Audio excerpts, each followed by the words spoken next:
توجہ کے ساتھ سنیے، انشاءاللہ فائدہ ہوگا۔ انسان جس گناہ میں پھنستا ہے آسانی سے وہ اگر غور کرے تو سمجھ سکتا ہے کہ وہ کیا اسباب ہیں جن کی وجہ سے میں فلاں گناہ میں پھنس جاتا ہوں۔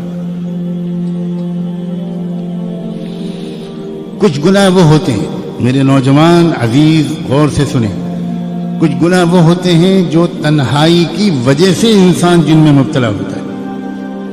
وہ گناہ دوسروں کے سامنے وہ نہیں کر سکتا، وہ تنہائی ہی میں اس کے اوپر ایسا ایک جنون طاری ہوتا ہے کہ وہ ایسے گناہ کر بیٹھتا ہے جس سے اس کی صحت بھی خراب ہوتی ہے، آگے چل کر زندگی میں اس کو بہت شرمندہ ہونا پڑتا ہے، اس کی شادی شدہ زندگی کامیابی سے نہیں گزر سکتی، وہ بیچارہ اپنی بیوی کو سے آنکھ میں آنکھ ملا کے بات نہیں کر سکتا۔ ایسے گناہ انسان سے تنہائی ہی میں ہوتے ہیں اور نوجوانوں سے کثرت سے ہو رہے ہیں اس دور میں۔ ایسے لوگوں کو چاہیے کہ وہ ایک بات تو یہ اپنی زندگی کا وظیفہ بنائیں کہ ایسی تنہائی سے اپنے کو بچائیں۔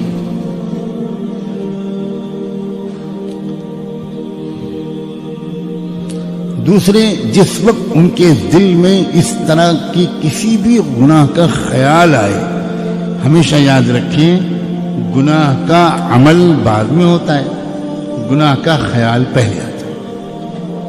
کسی بھی عمل کا عملی طور پر کر گزرنا یہ دوسرا مرحلہ ہوتا ہے، پہلا مرحلہ ہوتا ہے خیال کا۔ اگر پہلے ہی مرحلے پر انسان روک لے، کنٹرول کر لے، چوکنا ہو جائے تو یہ خیال عمل میں تبدیل نہیں ہو سکتا۔ اس خیال کو سے رکنے کا راستہ کیا ہے؟ فوری طور پر اپنے ارادے کی طاقت کو استعمال کر کے دوسرا خیال دماغ میں لایا جائے، یعنی اس خیال کو بدلا جائے۔ آدمی اٹھ کے بھاگ جائے، ایک دم آدمی اٹھ کے کھڑا ہو جائے، آدمی ایک دم قرآن مجید ہاتھ میں لے لے، الماری سے کتاب ہاتھ میں لے لے، تسبیح ہاتھ میں لے لے جو سامنے ٹنگی ہے، وہ اللہ تعالیٰ کو یاد کرنے لگے، درود شریف پڑھنے لگے، استغفار پڑھنے لگے۔ اگر وضو کی حالت میں تھا تو جلدی سے نماز کی نیت باندھ لے، لیکن کچھ نہ کچھ کرے۔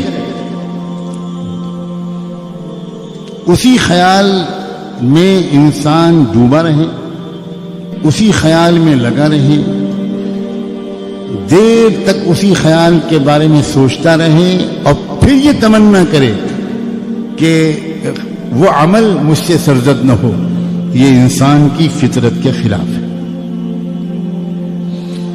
خیال عمل میں اپنے کو تبدیل کروا کر رہتا ہے، اگر آپ نے اس کو تھوڑی مہلت دے دی تو وہ پھر عمل میں تبدیل کروا کر رہتا ہے۔ وہ خیال کو بدلنا چاہیے، کسی بھی ترکیب سے خیال کو بدلنا چاہیے۔ حضرت یوسف علیہ السلام کو بھی خیال آیا تھا، ایسا نہیں ہے کہ ان کو خیال نہیں آیا تھا، اور انسان ایسا ہو ہی نہیں سکتا کہ اس کو خیال نہ آئے، لیکن یوسف علیہ السلام نے فوری طور پر فوراً اپنے خیال کو منتقل کیا اللہ کی پکڑ کی طرف، اللہ کی قدرت اور رحمت کی طرف، اور معاذ اللہ کہتے ہوئے بھاگے۔ یعنی انسان اپنی حالت کو بدلے، اپنی حیت کو بدلے، لیٹا ہوا ہے تو بیٹھ جائیں، بیٹھا ہوا ہے کھڑا ہو جائیں، بھاگے، نکلے باہر، اپنی جگہ بدلے، پوزیشن بدلے، مقام بدلے۔ ظاہری حیت بدلنے سے خیال کے بدلنے میں مدد ملتی ہے۔